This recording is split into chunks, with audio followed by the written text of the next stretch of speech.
Hello students, welcome to बिन हमारे classes. तो बच्चों, आज की क्लास में हम ऑल चैप्टर्स फार्मूले के लिए कवर करने वाले हैं और इन फार्मूले के हम 2 पार्ट्स में डिवाइड करके पढ़ेंगे। पहला जो पार्ट होने वाला है उसमें स्टार्टिंग के 5 चैप्टर और सेकंड पार्ट में हम लास्ट के जो 5 चैप्टर हैं उनके लिए पढ़ेंगे। तो लास्ट तक हमारे साथ जुड़े रहिएगा।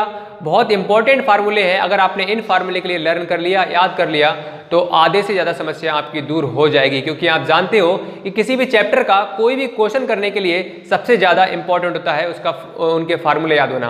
तो इसीलिए लास्ट तक जुड़े रहें और चैनल पर पहली बार जुड़े हैं तो चैनल पर सब्सक्राइब करके साथ में जो घंटी दिख रही है उस पर क्लिक करके ऑल पर सेलेक्ट कर लें। क्योंकि शाम को 7:30 पर आपकी मैथ्स की और 6:30 पर आपकी साइंस की क्लास दी जा रही है। उसका नोटिफिकेशन आपके पास में सही टाइम पे पहुंचेगा, तभी हमारे साथ आप ज्वाइन कर सकते हैं। ठीक है, तो चलिए आज क्लास को स्टार्ट करते हैं। आज का जो देखिए पहला फार्मूला, चैप्टर नंबर 1 वास्तविक संख्याएं और चैप्टर नंबर 3। यहाँ पर मैंने चैप्टर 1 और चैप्टर 3 के लिए ले रखा है। उसके जो फार्मूले हैं उनको सभी को मैंने यहाँ पर लिख रखा है। ठीक है, तो चैप्टर जो 1 है उसके क्या है, 2 फार्मूले हैं। एक फार्मूला ये है और दूसरा फार्मूला ये है। तो बच्चों, आपके लिए इन फार्मूले के लिए अच्छे से लर्न कर लेना है, याद कर लेना है। सभी क्या है, इंपॉर्टेंट है।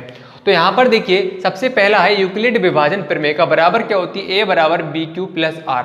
ठीक है, यहाँ पर a क्या होता है, भाज्य होता है, b क्या होता है, भाजक होता है, q क्या होता है, भागफल होता है, r क्या होता है, शेषफल होता है। ठीक है, अब इस फार्मूले पर बच्चों आपसे किस तरह से क्वेश्चन पूछेगा वो जानिए।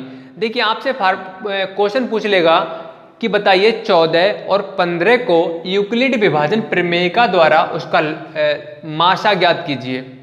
ठीक है, तो आप कैसे निकालेंगे? देखिए मान लो 14 और 15 दो संख्याएं दे रखी हैं। तो यहाँ पर 14 से यहाँ 15 के लिए भाग करेंगे तो 14 एकम 14 और यहाँ पर एक क्या बचेगा आपका, शेषफल। तो ये शेष हो जाएगा, ये क्या हो जाएगा आपका, भाज्य हो जाएगा, ये क्या हो जाएगा आपका, भागफल हो जाएगा, और सॉरी ये आपका हो जाएगा भाजक और ये भागफल। ठीक है, तो देखिए यहाँ पर 14 क्या हो जाएगा, भाज्य और सॉरी भाजक, और 15 क्या हो जाएगा, भाजक, 1 क्या हो जाएगा, शेषफल, और भागफल क्या हो जाएगा आपका, 1 हो जाएगा। ठीक है, तो इस तरह से हम क्वेश्चन के लिए सॉल्व कर सकते हैं यूक्लिड विभाजन प्रमेय का। से क्लियर हो गया? तो इस तरह का एक क्वेश्चन आपके लिए बोर्ड एग्जाम में देखने के लिए मिलता है, तो इसके लिए अच्छे से पढ़ लो।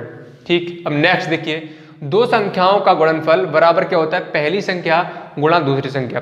अब इस पर आपके लिए, इस फार्मूले से आपके लिए किस तरह से क्वेश्चन पूछेगा, वो आपसे पूछेगा कि दो संख्याओं का गुणनफल 100 है। फॉर एग्जाम्पल के लिए दो संख्याओं का गुणनफल 100 है, तो पहली संख्या उसमें 50 है, तो दूसरी संख्या बताओ। इस तरह से क्वेश्चन करेगा आपसे। तो आपको कुछ नहीं करना है, अगर आपके लिए फार्मूला याद है, दो संख्याओं का गुणनफल बराबर क्या होता है, पहली संख्या गुणा दूसरी संख्या।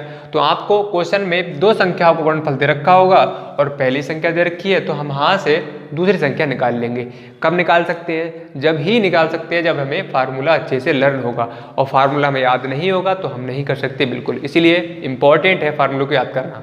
ठीक, क्योंकि डायरेक्ट ही क्वेश्चन आपसे, जब क्वेश्चन में दिया हुआ है फार्मूला लगाना है, वो आसानी से हो जाएगा, डायरेक्ट ही हो जाएगा। ठीक, अब देखिए चैप्टर नंबर 3। चैप्टर नंबर 3 है, इसमें देखिए a1x plus b1y plus c2 बराबर क्या है, 0 है। ठीक, और a2x plus b2y plus c2 बराबर क्या, 0। अब आपसे इस पर कैसे फार्मूला पूछेगा, क्वेश्चन पूछेगा। आपसे कहेगा क्वेश्चन में दो समीकरण दे रखी होंगी। ठीक है, और आपसे पूछेगा बताइए ये रेखाएं कैसी हैं, हल कैसा है, उनका युग्म कैसा है।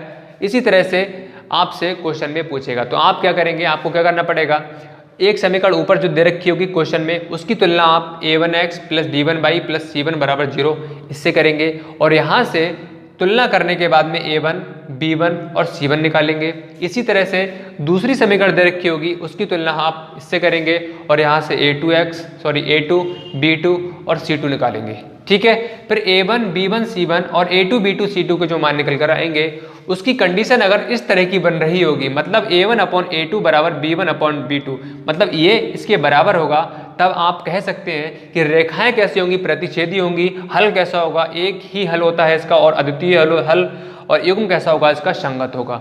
ठीक है, तो आपके नंबर बिल्कुल नहीं कटेंगे और आपके नंबर पूरे मिलेंगे। ठीक है, अगर इस तरह की कंडीशन बन रही होगी, a1, a2 बराबर B1/B2, ये दोनों बराबर होंगी और C1/C2 जो है इसके बराबर नहीं होगी।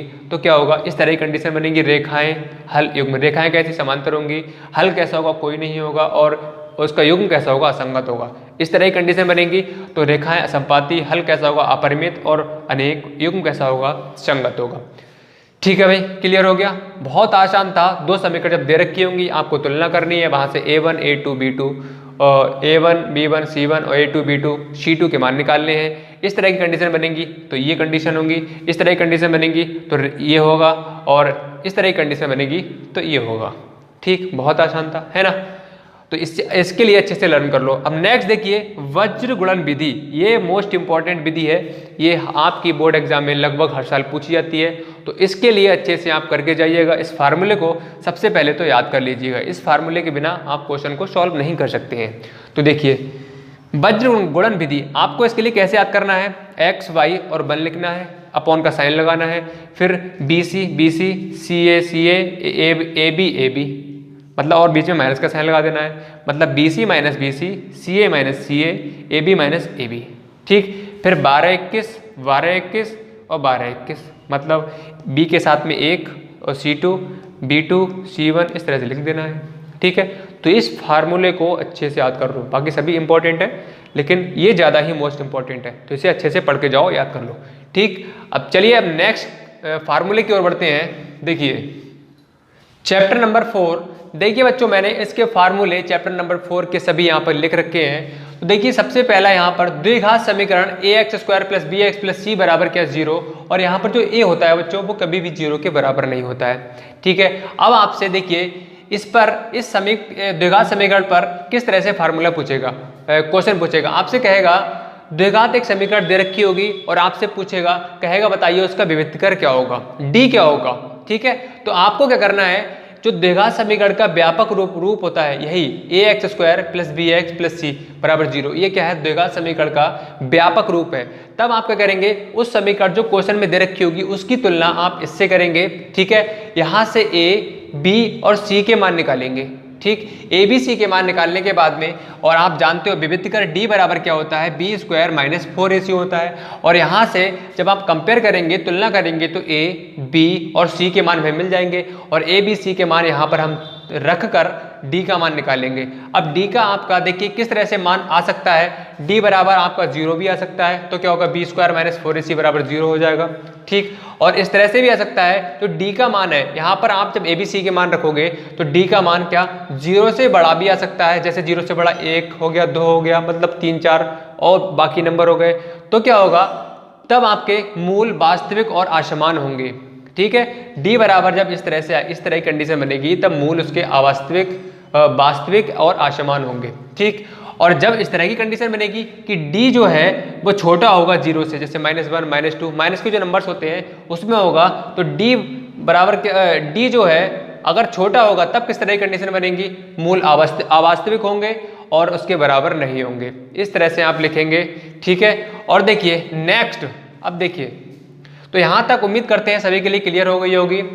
तुलना करना है आपके लिए, a b c के मान निकालने हैं, और d बराबर अगर 0 से अगर d बड़ा हो रहा है तो आपकी ये कंडीशन बनेगी, और d अगर 0 से छोटा हो रहा है तब आप ये लिखेंगे।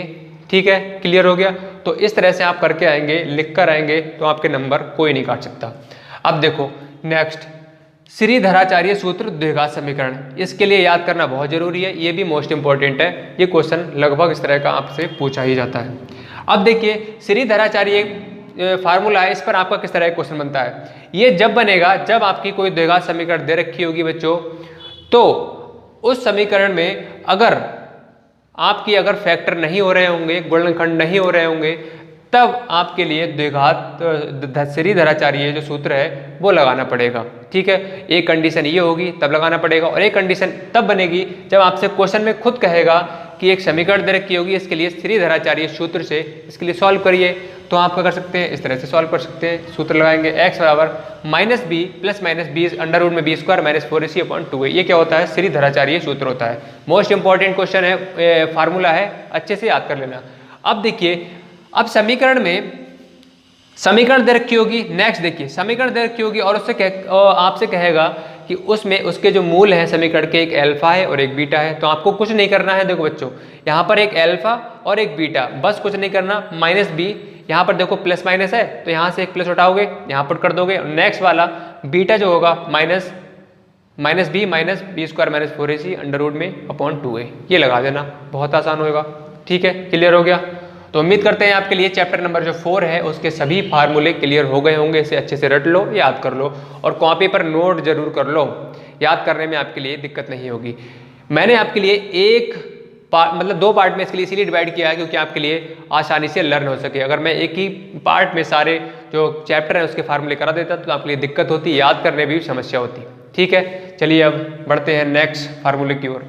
चैप्टर नंबर 7, दो बिंदुओं के बीच की दूरी का जो सूत्र होता है d बराबर क्या होता है, अंडर रूट में x1 माइनस x2 का whole square plus y1 minus y2 का होल स्क्वायर।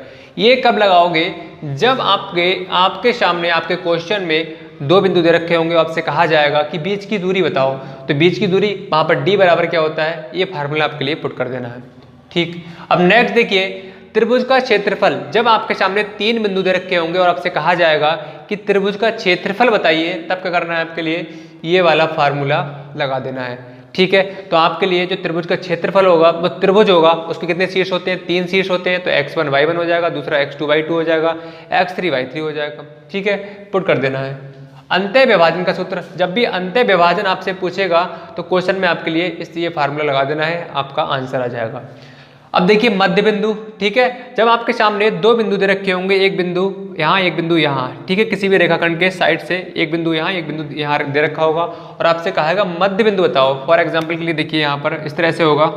ठीक, और कहेगा मध्य बिंदु बताओ, एक बिंदु ये है और एक बिंदु ये है। ठीक, एक x1 y1 होगा, एक x2 y2 होगा और यहाँ पर x और y मान लेना। ठीक, फिर क्या करना पड़ेगा आपके लिए, ये फार्मूला लगाना पड़ेगा। किधर गया, ठीक है, ये वाला फार्मूला लगाना पड़ेगा। यहाँ से आप x और y के मान निकाल लेंगे। ठीक है, x y के जो निर्देशांक होंगे मध्य बिंदु के, वो आसानी से निकाल लेंगे। बहुत आसान है भाई, फार्मूले अगर आपने याद कर लिए तो कुछ भी कठिन नहीं है, याद रख लो। त्रिभुज के केंद्र के निर्देशांक, ठीक है, अगर केंद्र के निर्देशांक आपसे पूछेगा तो आपके लिए ये वाला फार्मूला लगा देना है, आपका आंसर आ जाएगा। चतुर्भुज का क्षेत्रफल, ठीक है, तो चतुर्भुज का क्षेत्रफल पूछेगा आपके लिए, तो देखिए इस तरह से तो होता है, एक ये शीर्ष, एक ये शीर्ष, इसका एक ये शीर्ष, x1 y1 मान लो, एक को मान लो x2 y2, एक को x3 y3, एक को x4 y4। ठीक है, तो ये वाला फार्मूला लगा देंगे आप, तो ये क्या हो जाएगा, क्षेत्रफल निकल कर आ जाएगा। तो बहुत आसान है भाई, ज़्यादा कठिन नहीं है। एक बार जरा कॉपी लेकर बैठेंगे, 2-3 बार में आप आसानी से सारे जो फार्मूलेज हैं वो लर्न कर लेंगे। मैंने इंपॉर्टेंट फार्मूले ही लिखा है, एक्स्ट्रा कोई फार्मूला लिखाया नहीं है। तो आज हमने 5 चैप्टर के फार्मूले कंप्लीट किए। ठीक, तो होप करते हैं सभी आपके लिए अच्छे से क्लियर हो गए होंगे और हम ये भी उम्मीद करते हैं कि आप याद भी कर लेंगे, क्योंकि आपके एग्जाम के दृष्टिकोण से देखे जाए तो सभी मोस्ट इंपॉर्टेंट क्वेश्चन है, मोस्ट इंपॉर्टेंट फार्मूले हैं। याद कर लीजिएगा, कभी कभार ऐसा होता है कि सिर्फ फार्मूला ही आपसे क्वेश्चन में पूछ लेता है, तो वहाँ पर आप फार्मूला आपकी लर्न होगा तो आपको वहाँ पर नंबर अच्छे आ जाएंगे। कभी कभार क्या होता है कि आपके लिए 6 नंबर में क्वेश्चन पूछा जाता है और हमें वो क्वेश्चन कभी कभार आता भी नहीं है, मतलब उसका सॉल्यूशन में पता भी नहीं होता है। अगर और ये पता है हमारे लिए कि उसका फार्मूला ये लगेगा। ठीक है, फार्मूले के अलावा भी और भी हमें सॉल्व करना पड़ता है ना क्वेश्चन में। तो फार्मूला अगर हमें लर्न है तो 6 नंबर में अगर वो हम फार्मूला लिख कर आते हैं तो एग्जामिनर आपके लिए उस जगह पर 6 तो नंबर नहीं देगा, क्योंकि सॉल्यूशन पूरा नहीं किया है हमने तो, लेकिन आपके लिए 1 या 2 नंबर जरूर दे देगा। तो इसलिए फार्मूला याद करना बहुत ज़रूरी है। ठीक है, चाहे कोई भी हुआ, चाहे आप पढ़ने में अच्छे हो और चाहे आपने भले ही पढ़ाई नहीं करी है, तो सभी लोग अच्छे से फार्मूला याद कर लीजिए। ठीक है, तो इसी तरह से लगातार हमारे साथ जुड़े रहिएगा। हम ये आपके लिए क्लासेस जब तक चलाते रहेंगे जब तक आपका एग्जाम नहीं हो जाएगा। आपको पता है हमारी क्लास कब होती है, 7:30 पर, और एक क्लास साइंस की 6:30 पर। तो दोनों क्लास को ज्वाइन करना बिल्कुल ना भूलिएगा। तो चलिए मिलते हैं नई क्लास के साथ में नेक्स्ट डे। तब तक के लिए बच्चों, बाय एंड टेक केयर।